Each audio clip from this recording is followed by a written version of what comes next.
नमस्कार सर्वांना. आम्ही निघालोय कणकवलीला माझ्या सासरवाडीत देवदर्शनासाठी. तर पहिल्यांदाच मी आणि माझं कुटुंब कणकवलीला जात असल्यामुळे आमची उत्सुकता खूपच होती. तर आम्ही CST वरून ट्रेन पकडली आणि कोकण रेल्वेचा आनंद घेत निसर्ग बघत आमचा प्रवास सुरू झाला. तर आम्ही देखील कोकण रेल्वेमध्ये वडापाव, भेळ, काकडी याचा आनंद घेतला आणि याशिवाय प्रवासाची खरी मजा येतच नाही.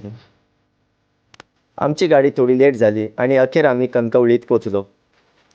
तर आम्हाला जायचं होतं शिवडावमध्ये. तर तिथून ऑटो करून शिवडावाच्या दिशेने निघालो.